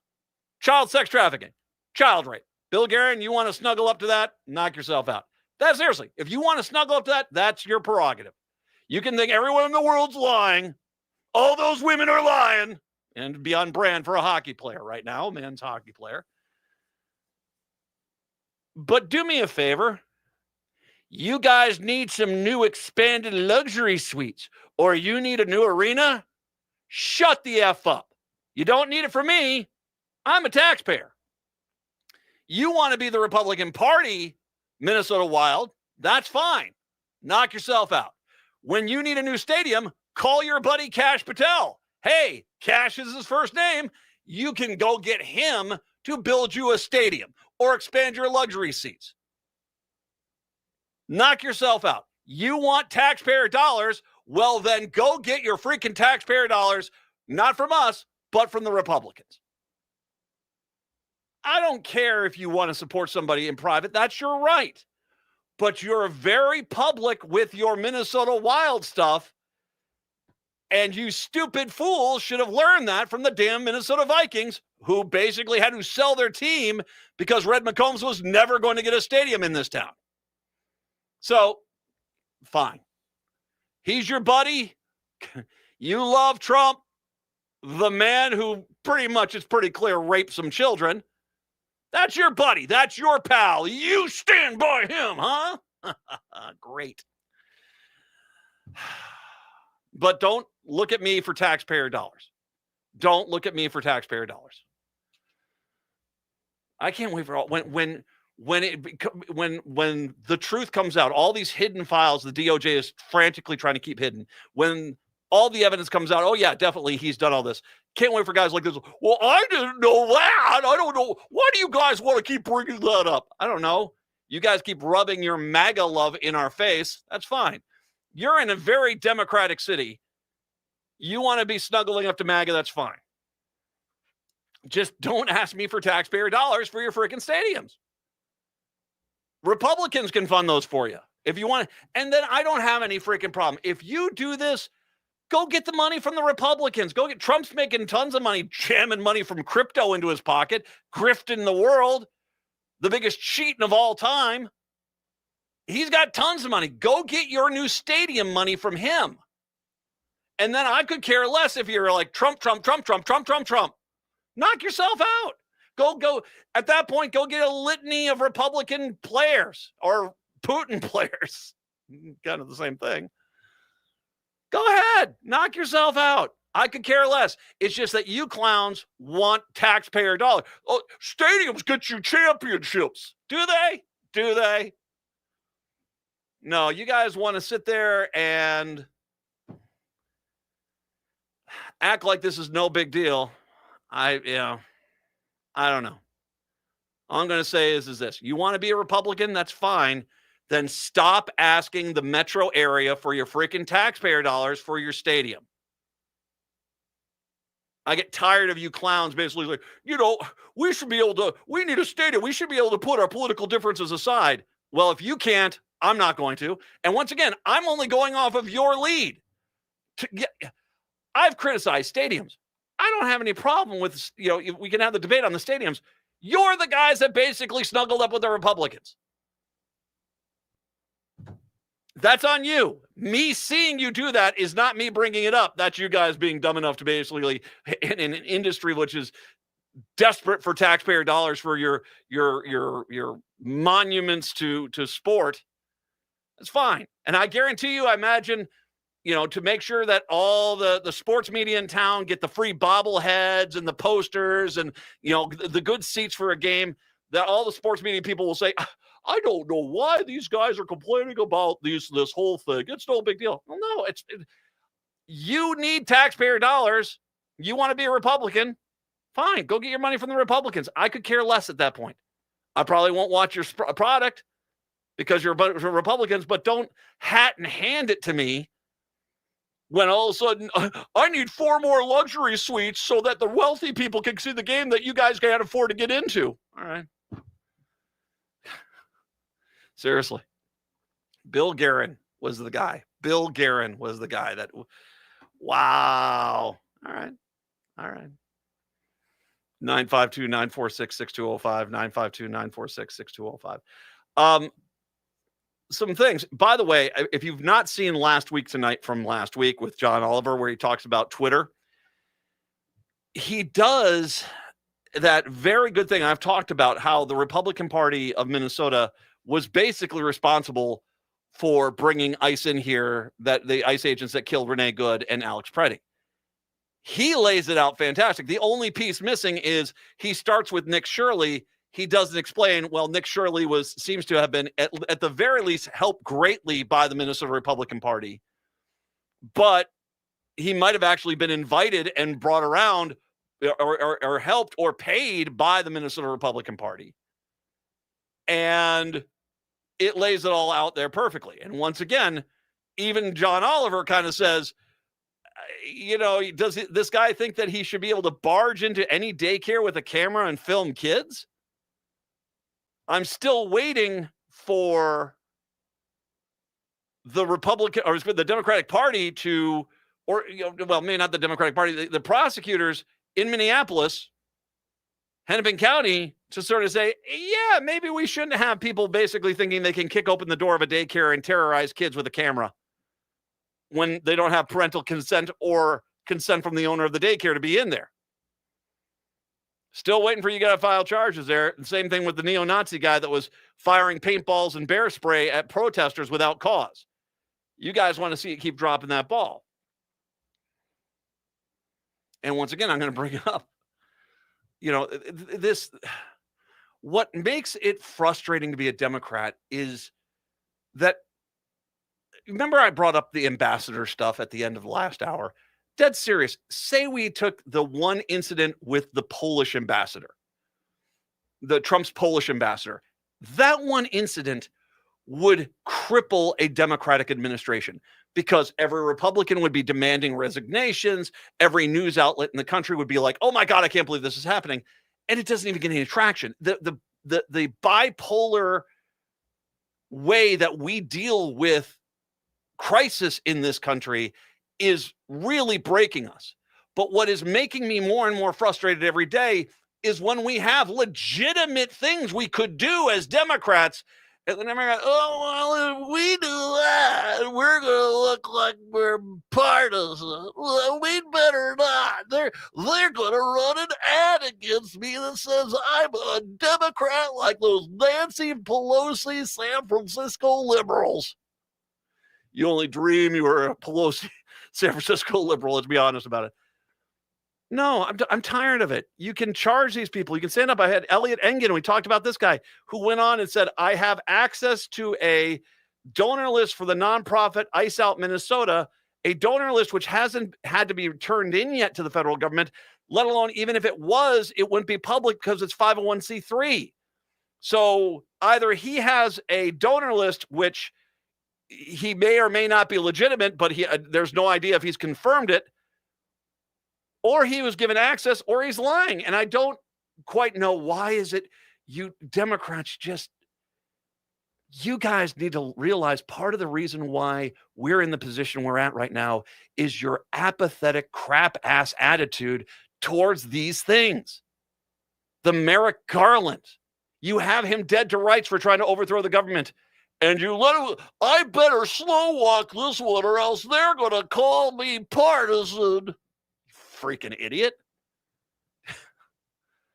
It's just amazing to me how much the Democrats could do if they just copied 1/10 of the Republican playbook.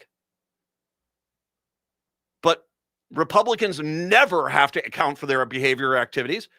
Democrats always have to. Well, we need to be 20 times better than them. And that's fine. You want to be like that. But when they serve you a freaking feast on the platter, go ahead and dive on in. Stop with this whole, I don't know, if we start going and investigating them, they're investigating you. Governor Walz introduced the gun violence prevention program. Now, of course, Cooligan talked about that with Brett. One thing that you might have missed a little bit today, though, was a major ruling and a settlement. Well, I don't think it's a ruling, a settlement. The state of Minnesota has got significant policy changes and a $1 million settlement from Fleet Farm over disregarding warning signs and selling guns to straw buyers, including one man whose illegal purchases played a role in a downtown St. Paul mass shooting several years ago. The agreement between the Attorney General's office and the retailer based in Appleton, Wisconsin, came in a consent decree filed on February 24th in U.S. District Court, nearly 3.5 years after the state sued Fleet Farm. It took Fleet Farm to court after the company put the lives of Minnesotans in danger by ignoring clear warning signs and selling guns to straw buyers, read a statement from Attorney General Keith Ellison. This is, by the way, one of the great little dirty secrets of Republican rural America. The majority of guns that are getting on the streets in the inner city, it's not like this is Lex Luthor knocking over a gun truck that's coming through town. No, these guns are bought by white people in rural America and then driven in and sold at a premium price out of the back of their truck to the people in the inner city. And if you wanted, if you basically made it, I don't know if you could put a limit on how many guns a person could own, but if you basically said, well, you have to contact the police anytime a gun is missing, and if you don't, that's a crime, you would probably stop this, because there have been so many freaking times in the last 20 some years where we've had a case where, there's a gun gets used in a crime, and it's like, well, that was a gun I had in my truck unsecured and it disappeared 4 years ago. I had no idea where it went. Well, why didn't you call the police? I didn't have to. Like, the police knowing where a gun should be is not an important thing. That happens all the time. Those are straw buyers. Those are basically these guys that supplement their income by buying guns out in rural Minnesota and then driving them into the metro area and selling them to the people that use them in crimes. There, if you want, and that's the dirty little secret of Republicans. They know that's going on right now, and they have stopped repeatedly any kind of law going into effect that would stop that. Because that's just Zeke. He's making a few bucks, man. Just because Zeke is making a few bucks doesn't mean, when he sells it to someone illegally, it's not like he knows it's going to be used in a crime. Think about the logic of these people. So good on, I will admit that Fleet Farm basically acknowledging they've got some problems, and they did. The suit was filed about a year after a Minneapolis man illegally bought and resold one of the pistols during a mass shooting in 2021 at the 7th Street Truck Bar in St. Paul. That's the one across from Casetas. Left a woman dead, more than a dozen people wounded. The Bureau of Alcohol, Tobacco, and Firearms traced the gun to Jerome Horton, who'd bought it, and two others at a Fleet Farm. Starting in June 2021, Horton bought 33 guns, including many that investigators said he illegally sold to others, according to the ATF. He was convicted and sentenced to slightly more than 2 years in prison. Once the court signs off the consent decree, as anticipated, the Attorney General's office can make public Fleet Farm documents it received in the course of the legal action that include warnings a store manager raised about the straw sale. So it's not like Fleet Farm itself was all bad. I mean, there were people there like, this guy is buying a lot of guns. Basically, warnings that Fleet Farm ignored. Those warnings from a store manager in Blaine included concerns about guns being bought by Horton. In a typical straw purchase scenario, the buyer has no felony conviction or other factor disqualifying them from owning a gun, but they are really buying it for someone else. Of course, they had that horrible shooting in the South Metro, which was the girlfriend had bought the gun for the guy because he was not supposed to have one. So, you know, this is how you fight this stuff. And once again, this is working within the parameters of the law. I know that Republicans will fight this stuff, but, you know, the Second Amendment doesn't allow you to basically buy as many guns and sell them illegally to other people. And if we start taking that element seriously, that white rural Americans are buying these guns and driving them into the cities, and it's not just here, Chicago, Los Angeles, San Francisco, New York, this happens everywhere. People drive in with guns and sell them on the streets, make a bunch of money, and head on back home. We start taking that seriously. We dry up that source. Gun violence will plummet. Gun violence will plummet. And guess what? You haven't actually taken any guns away from anybody. You've just stopped the illegal sale of them. Ta-da! 952-946-6205, 952-946-6205. We'll take a break. Come on back. It's the Matt McNeil Show here on your Tuesday. There really is no place like home. Hi, I'm Mary T. of Mary T. Home Health. When you're faced with an illness or an injury, being able to stay at home and receive care is important. Our home health offers a wide range of services, including skilled nursing, physical, occupational, and speech therapies, aides, homemakers, in-home respite care, and 24/7 live-in care. We'll work closely with your primary care provider to come up with an individualized plan for you. Learn more today at marytinc.com. Hey, Chanhassen in Eden Prairie, it's Alex with Buzz Cut Mowing. Why wake up early, freeze, and shovel snow when I can handle it for you? I provide fast, reliable snow removal so your driveway and sidewalks stay clear, safe, and stress-free all winter long. Relax, enjoy your morning coffee, and let me do the heavy lifting. Visit buzzcutmowingmn.com today and make this winter easier, warmer, and worry-free with Buzz Cut Mowing, because nobody likes shoveling snow. Hey, it's Patrick for Zero Res. February is the month for love, so when was the last time you gave your carpet the love and attention it deserves? Maybe you've been procrastinating on the holiday post-mortem cleanup at your house.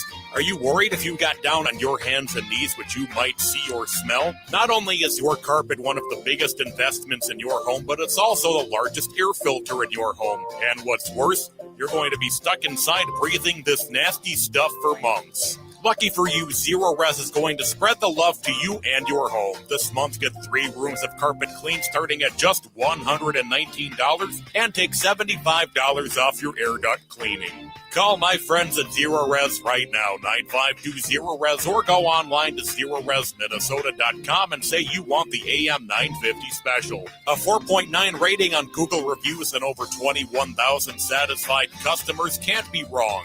Backward or forward spells the same. Zero Res.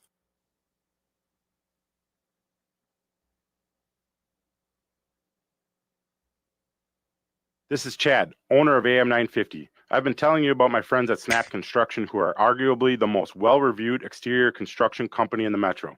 Don't just take my word for it. Take a look at all their reviews online. Winter is the most cost-effective time of the year to complete your construction project. The majority of Minnesotans choose to have their work completed on their home in the summer when they should be enjoying the weather. As a result, the demand for labor in the summer is much higher.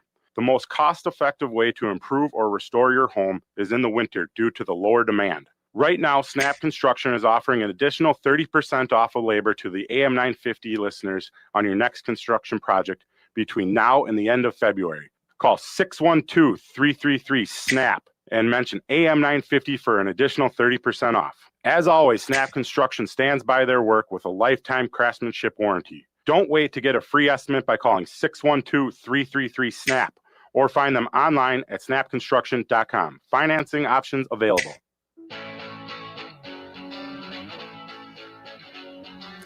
It is the Matt McNeil Show. Nice to have you with us here today. By the way, let me, if you're with the mothership here, and I am your mother, AM 950 in Minneapolis, St. Paul. First of all, coming up after my show, it is the absolute privilege of mine to be the lead-in for Native Roots Radio.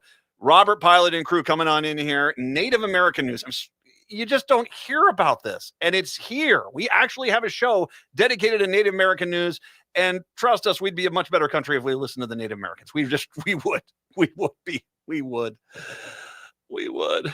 All right. Make sure you're listening for that. That's coming up next after my show here. Patty Vasquez on the air, of course, down in Chicago, but on the air here, 9 o'clock tonight. And then Greg Bakken, Ghost Box Radio. You like spooky stuff? Well, have I got a guy for you. Greg Bakken, it's Ghost Box Radio, ghosts, aliens, all that, psychics, all that stuff. Bigfoot, occasionally a Squatch sighting, Loch Ness Monster, all that stuff. 10 o'clock tonight right here on AM 950. Minnesota's, I talked a little bit earlier about one of the good things that's happened is we did have a fraud problem here. And as the study that came out showed, it's not a recent thing. We've had fraud issues because there has been this mentality within our state government for 50 years, basically, that what's the point? What's the point of doing this, and people not doing their jobs and people not putting the money aside to make sure that programs are not being abused. And now that these programs were being abused, we're kind of locking down on that. And that's a good thing. There's nothing wrong with having accountability and making sure programs that are designed as social safety net programs to help people with a specific cause, that they are funded for those people that need it, as opposed to stealing that money and putting it in their pocket. And all those sons of bees should basically be prosecuted. Absolutely. Now that we are in this point, there's a program that just started. Minnesota is in its second full month of the sweeping new paid leave policy that impacts almost all residents. The program director, Greg Norfleet, gave an update Monday how things are going. The first thing I can report, and you don't get to say this too often, is the rollout of paid leave came in $70 million under budget, Norfleet said, and the extra money is going to go back into the pool of money used to pay claims. The program is paid through payroll tax with the expenses shared with employers. Almost 48,000 people have applied since the program started in November. That's right, we have this in Minnesota. Bam, this is a good thing. Minnesota's a great place. If you've not been here, come on up here. We like you.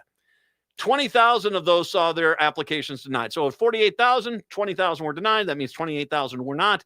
The payout does not fully replace your salary. The average weekly payout is $1,121. Out of the gate, the majority of the applications have been for bonding. But since January, we have seen an uptick in the number of applications for medical leave, combined with these two areas, combined with the two types of needed for 90% of our applicants. And to clarify, bonding in this sense means the precious time spent between newborns and parents. So that's the bonding that they have. No one's a surprise. Women make up 62% of those taking leave. Men account for 31%. There you go. There you go. Decades have had problems. But now that we're paying attention to this, guess what? This program's come in under budget, $70 million under budget. And it's working. Parents are getting time with their kids, and people are not having to stress out. Bravo! Bravo! This is how you do it. This is how you do it. Keep up the good work. We'll be back on a Wednesday with Jeff Stein. Until then, see ya. In today's uncertain times, Woodland Stoves and Fireplaces believes that a fire can